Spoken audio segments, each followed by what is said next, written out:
আসসালামু আলাইকুম, welcome to Ahmed kitchen. অতিথি আপ্যায়নে আমরা নানা ধরনের আয়োজন করে থাকি, তবে সেই আয়োজনে যদি থাকে ইলিশ পোলাও তাহলে তো খুবই ভালো হয়, তাই না? খুব সহজেই কিভাবে ইলিশ পোলাও রান্না করতে পারবেন সেটি আজকে আপনাদের সাথে শেয়ার করব।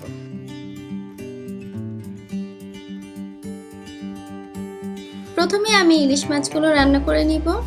চুলায় মিডিয়াম আঁচে একটি প্যান বসিয়ে দিয়ে এর মধ্যে দিয়ে দিচ্ছি 1/4 কাপ পরিমাণ তেল আর দিয়ে দিব 1 টেবিল চামচ পরিমাণ ঘি। তেলটা গরম হয়ে গেলে এখানে আমি পেঁয়াজ বাটা দিয়ে দিচ্ছি 1/2 কাপ পরিমাণ।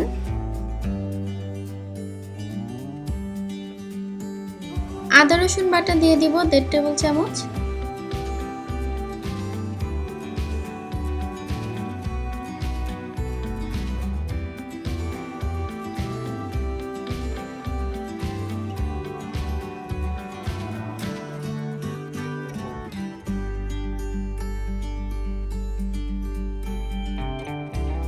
নেড়ে কিছুক্ষণ মিশিয়ে নিয়ে এখন এর মধ্যে দিয়ে দিচ্ছি 1 চা চামচ পরিমাণ মরিচের গুঁড়া। টক দই দিয়ে দিচ্ছি 1/3 কাপ। এখন সবকিছু ভালোভাবে মিশিয়ে নিব।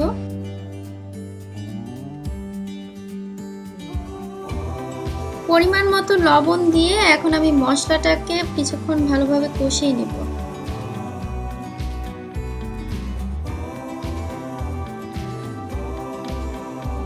মশলাটা 1-2 মিনিট কষিয়ে নিয়ে এখন এর মধ্যে আমি দিয়ে দিচ্ছি 4 পিস ইলিশ মাছ।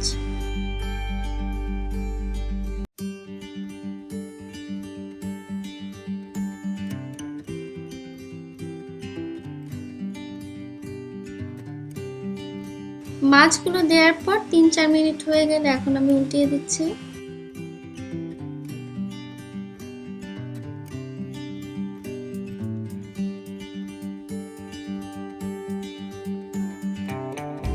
এখন ঢাকনা দিয়ে ঢেকে রান্না করব প্রায় 7 থেকে 8 মিনিটের মতো। এর মাঝে 2-1 বার নেড়ে দিতে হবে যাতে নিচ থেকে লেগে না যায়।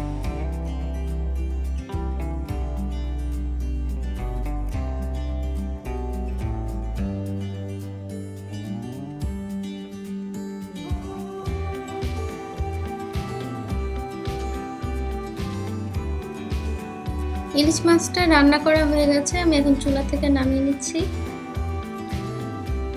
ইলিশ পোলাওর জন্য আমি এখন পোলাওটা রান্না করে নিব, এই জন্য আমি এখন চুলায় অন্য আরেকটি প্যান বসিয়ে দিয়েছি।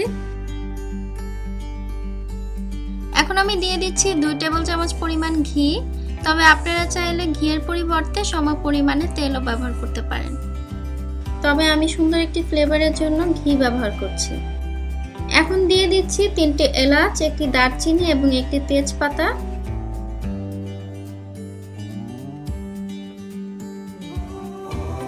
গরম মশলাগুলো হালকা ভেজে নিয়ে এখন এর মধ্যে দিয়ে দিচ্ছি পেঁয়াজ কুচি 1/4 কাপ।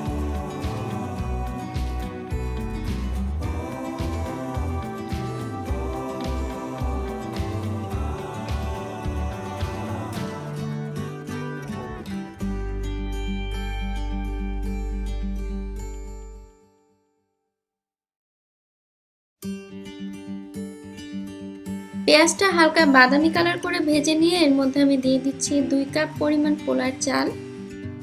আমি এখানে চিনিগুড়া পোলার চালটা ব্যবহার করেছি, আপনারা যে কোনো সুগন্ধি চাল ব্যবহার করতে পারবেন। 1 টেবিল চামচ পরিমাণ আদা রসুন বাটা দিয়ে এখন আমি চালটাকে কিছুক্ষণ ভেজে নেব।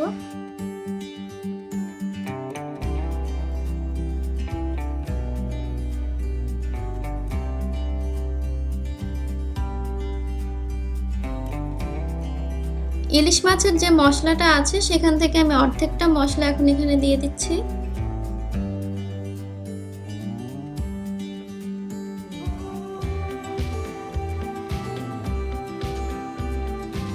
এখন আমি চাল এবং মশলাটা ভালো করে ভেজে নিব।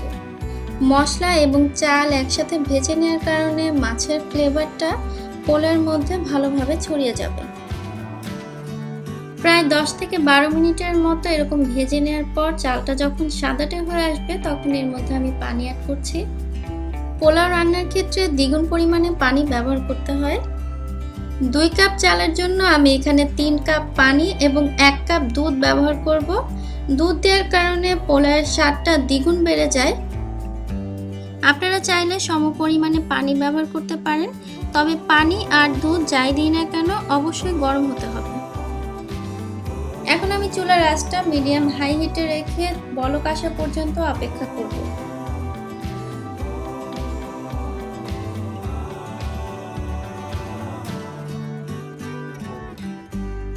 দিয়ে দিচ্ছি স্বাদমতো লবণ। পানিটা যখন এরকম ফুটতে শুরু করবে তখন আমি ঢাকনা দিয়ে প্রায় 15 মিনিটের মতো রান্না করব। এ পর্যায়ে চুলার আঁচটা একদম লো হিটে রাখতে হবে।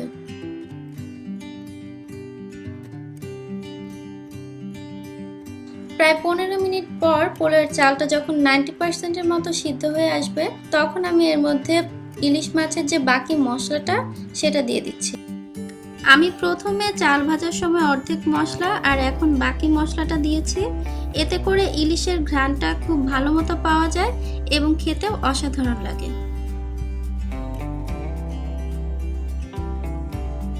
এখন খুব আলতোভাবে মশলাটাকে পোলাওর সাথে মিশিয়ে নিচ্ছি।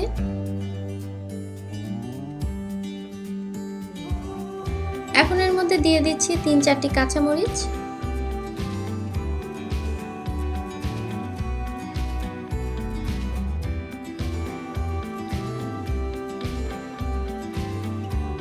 আর সব শেষে উপর থেকে দিয়ে দিচ্ছি ইলিশ মাছ।